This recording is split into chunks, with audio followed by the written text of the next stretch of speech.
Praise the lord. యేసుక్రీస్తు నామంలో మీ అందరికీ ఉదయకాల సమయంలో శుభాలు తెలియజేస్తున్నా. ప్రియ సహోదరి సహోదరులారా, ఈ దినం మన కొరకు ఏర్పాటు చేయబడిన వాక్య ధ్యానం సామెతలు 31వ అధ్యాయం 10వ వచనం. గుణవతి అయిన భార్య దొరుకుట అరుదు, అట్టిది ముత్యము కంటే అమూల్యమైనది. దేవుడు ఈ మాటలు మన వెనుకల్లో దీవించునుగాక.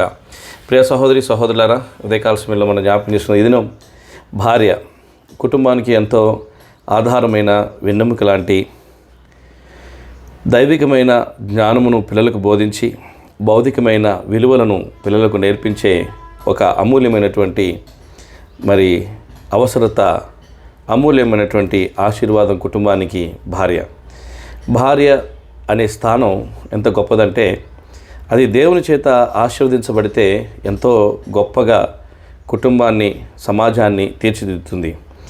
అదే భార్య నిష్ఠూరమైతే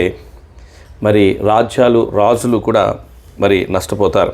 చూడండి, 3వ వచనం రాయబడింది, నీ బలము స్త్రీలకి ఈకము, రాజులను నశింపజేయు స్త్రీలతో సహవాసం చేయకము. చూడండి ఎంత పటిష్టమైనటువంటి కార్యములు భార్య స్త్రీ చేయగలుగుతుందో మనం ఈ ఉదయకాల సమయంలో జ్ఞాపకం చేస్తున్నాం. ఒక భార్య ఆత్మీయంగా తన కుటుంబాన్ని సిద్ధపరచడంలో నిష్ణాతురాలుగా సిద్ధపడవచ్చు. అదే భార్య తన కుటుంబం నాశనానికి కూడా కారణం కావచ్చు. కాబట్టి కుటుంబంలో భార్య ఒక్కతే ప్రాముఖ్యమైంది అని కాదు, కానీ ప్రతి ఒక్కరూ వారి వారి బాధ్యతలు నిర్వర్తించడానికి సపోర్ట్ చేసేది, సహకరించేది భార్య. అంటే ఒక విధానంలో మనం ఆలోచన చేస్తే, కుటుంబంలో సక్రమంగా భర్త ఉద్యోగానికి వెళ్ళి రావాలి అంటే భార్య సహకారం కావాలి. పిల్లలు సక్రమంగా చదువుకోవాలి అంటే భార్య సహకారం కావాలి. పిల్లలు చక్కని విలువలతో ఎదగాలి అంటే భార్య సహకారం కావాలి. పెద్దలు అంటే అత్తమామలు, తల్లిదండ్రులు వారి అవసరతలు తీర్చబడి వారు సంతోషంగా ఉండాలంటే భార్య సహకారం కావాలి. కుటుంబం, ఇల్లు శుభ్రంగా ఉండాలి అంటే భార్య సహకారం కావాలి. ఇతరులు కుటుంబంలో సేద తీరాలి అంటే భార్య సహకారం కావాలి. అంటే ప్రతి ఒక్కరూ తమ తమ పనిని చక్కగా నిర్వర్తించడానికి సహకరించేది భార్య. నీ భర్త యొక్క పని, నీ పిల్లల యొక్క పని, నీ తల్లిదండ్రులు లేకపోతే అత్తమామల యొక్క పని, ఇంటి పని, వారికి కావలసిన ఆహార పదార్థాలు సిద్ధపరిచేటువంటి పని, ప్రతి దానిలో కూడా భార్య యొక్క హస్తం ఉంది. భార్య ఎంతగా తను తాను సమర్పించుకుని కుటుంబం కొరకు పరిచర్య చేస్తుందో, పని చేస్తుందో, ఆ రీతిగా కుటుంబం అంతా కూడా సక్రమంగా నడుస్తుంది. అంటే భార్య యొక్క సహకారం లేనిదే కుటుంబంలో ఏ ఒక్కరూ తమ తమ పనిని చక్కగా నిర్వర్తించుకోలేరు. భార్య యొక్క సహకారం లేకపోతే, భార్య కుటుంబంలో లేకపోతే ఇల్లు చిందరవందరగా ఉంటుంది. ఆహారపు నియమాలు మారిపోతాయి, ఆహారపు సమయాలు మారిపోతాయి, లేచే సమయం, పనులు చేసుకునే సమయం మారిపోతాయి, జీవిత శైలి సమస్తం మారిపోతుంది. కాబట్టి భార్య లేకపోతే కుటుంబాన్ని ఊహించడం చాలా కష్టం. భార్య లేకపోతే కుటుంబాన్ని నడిపించడం చాలా కష్టం. భార్య లేకపోతే ప్రతి ఒక్కరి మనసును అర్థం చేసుకోవడం చాలా కష్టం. భార్యకు భర్త మనసు, పిల్లల మనసు, తల్లిదండ్రుల మనసు, అత్తమామల మనసు అన్నీ అర్థమవుతూ ఉంటాయి. ఎక్కువగా అర్థం చేసుకోగలుగుతుంది. వారి మనసు యొక్క లోతును గ్రహించగలిగి వారికి సహకరించగలిగే ఒకే ఒక స్థానం భార్య స్థానం. కాబట్టి భార్య కుటుంబంలో ఎంతైనా ప్రాముఖ్యమైనటువంటి పాత్ర పోషిస్తుంది. భార్య మూడు సందర్భాల్లో, 3 విషయాల్లో ఈ అధ్యాయంలో వివరించబడుతూ వచ్చింది.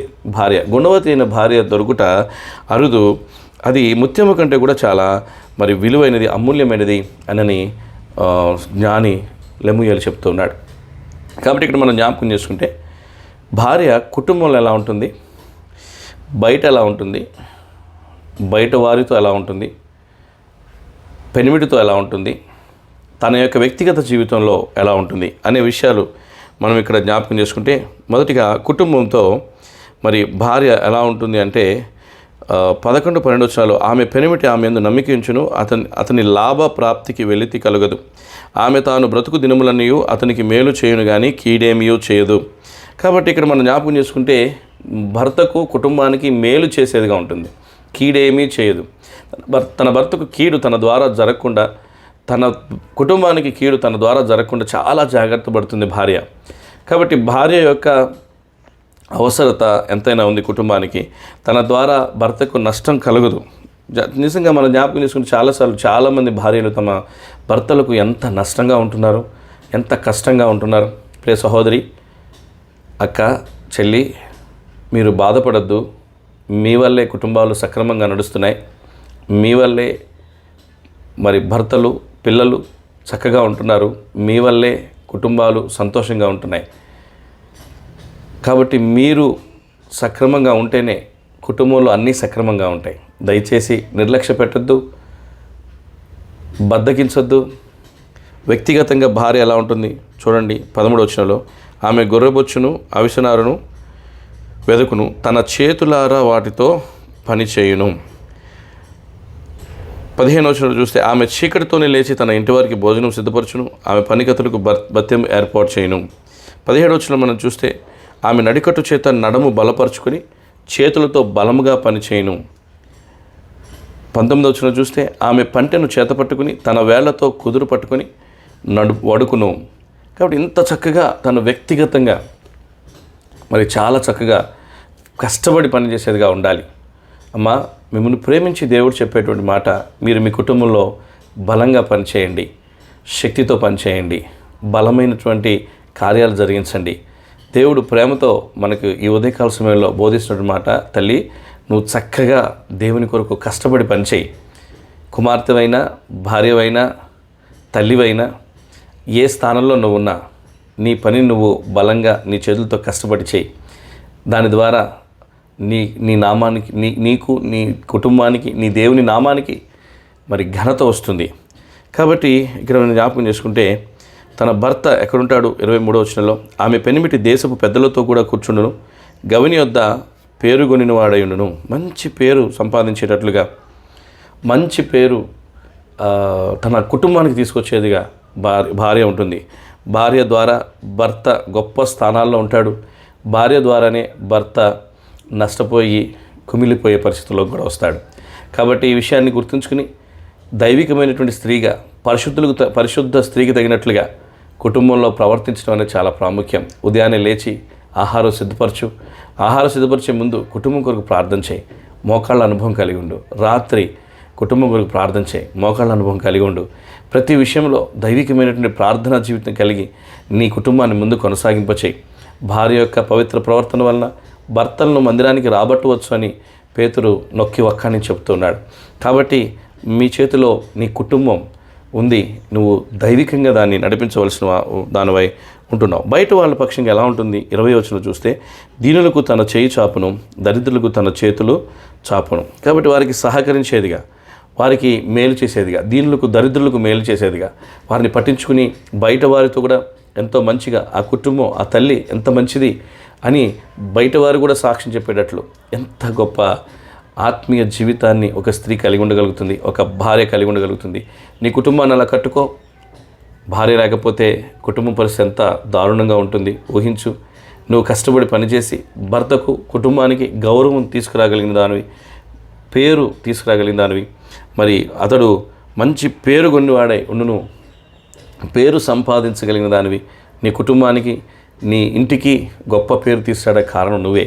కాబట్టి ఉదయకాల సమయంలో ప్రభువు నామమును బట్టి బతిమలాడుతున్నాం. ఒక చెల్లిగా, అక్కగా మిమ్మల్ని ప్రేమించి చెప్తున్నాం, కుటుంబాన్ని కట్టండి. జ్ఞానవంతురాలు తన ఇల్లు 14వ అధ్యాయం 1వ వచనంలో మనందరికీ బాగా తెలుసు. జ్ఞానవంతురాలు తన ఇల్లు కట్టుకొనును, 3 రాళ్ళు తన చేతులతోనే ఆయటిని పెరికి వేసుకొను అని రాయబడింది కదా. జ్ఞానవంతురాలు తన ఇల్లు కట్టును, 3 రాళ్ళు తన చేతులతో తన ఇల్లు ఓడబెరుకును. కాబట్టి క్రీస్తుని బట్టి బ్రతిమలాడుతున్నాం, ప్రేమతో మిమ్మల్ని హెచ్చరిస్తున్నాం. మీ కుటుంబాలు కట్టుకోవడానికి మీరే దేవుని సాధనం, మీ కుటుంబాలు ఘనత పొందడానికి మీరే దేవుని యొక్క ఆయుధం. కాబట్టి కుటుంబాల్లో దైవికంగా, ఆత్మీయంగా కష్టపడి పనిచేయడానికి మిమ్మల్ని మీరు సమర్పించుకుని సంఘములో మీ కుటుంబం ఒక ఉన్నతమైన స్థాయిలో ఉన్నట్లు, సమాజంలో మీ కుటుంబం ఒక ఉన్నతమైన స్థాయిలో ఉన్నట్లు ప్రయాసపడండి. దేవుడు మిమ్మల్ని, మీ కుటుంబాన్ని దీవించునుగాక. ప్రార్థన. మహాకృపలని తండ్రి, ఉదయకాలసిన నాతో మాతో మాట్లాడుతూ వచ్చిన మాటలకై నీకు వందనాలు. ఈ వాక్య భాగాన్ని బట్టి మేము నేర్చుకోవాల్సిన విషయాలు నేర్చుకుని, నిజంగా భార్య లేకపోతే కుటుంబ పరిస్థితి ఏంటి, కాబట్టి స్త్రీ బలహీనమైన గమనించి తనను సన్మానించి తనతో జ్ఞానం చొప్పున కాపురం చేయనట్లు మాకు సహాయం చేయండి. అలాగే భార్య స్థానంలో ఉన్న వారందరూ కూడా గొప్పగా తమ కుటుంబాలు తీర్చిదిద్దినట్లు కావాల్సిన జ్ఞానం అనుగ్రహించండి. నీకు వందనములు, స్తుతులు, స్తోత్రం తెలియజేసుకుంటూ మా ప్రార్థన అంగీకరించమని, ఈ పరిచయం నీకు ఫలించి అనేక మందికి ఆశీర్వాదకరంగా, దీవెనకరంగా చేయమని, రాసే సిస్టర్ని స్వస్థపరుస్తురండి. ప్రసాద్ బ్రదర్ని స్వస్థపరుస్తురండి. విమలా సిస్టర్ని సంపూర్ణ స్వస్థత దయచేసి నడిపిస్తురమ్మని నీకు వందనములు స్తుతులు స్తోత్రం తెలియజేసుకుంటూ, ఇంకా అనారోగ్యంగా బిడ్డలు మీరు స్వస్థపరచండి, నామాన్ని మహింపరచుకుంటండి. రాములమ్మ గారిని కూడా జ్ఞాపకం చేసుకోండి. తన క్యాన్సర్ విషయంలో కూడా, ఆపరేషన్ విషయంలో కూడా సహాయం చేయండి మా ప్రభా. ఇంకా అనేక మంది ప్రజలు వారి యొక్క ప్రార్థన అవసరాలు కోరుతున్నారు మా ప్రభు. వారి ప్రతి అవసరత అక్కడ తీర్చి నాను మహింపరచుకుంటామని సమస్తం చేతులకు అప్పగించుకుంటూ మా ప్రార్థన అంగీకరించమని మీరు చేసే సకల మేళ్లకై నీకు వందనములు తెలియజేసుకుంటూ, వింటున్న ప్రతి ఒక్కరిని మీరు దీవించి ఈ దినం వారు చేసే పనుల్లో విజయం అనుగ్రహిస్తారమ్మని యేసుక్రీస్తు ప్రభు వారి శ్రేష్టమైన శ్లాఘనీయమైన సార్వభౌమాధికారం కలిగిన నామంలో అడిగివేడి ప్రార్థిస్తున్నాం తండ్రి. ఆమేన్. Praise the Lord. దేవుడు మిమ్మును దీవించునుగాక.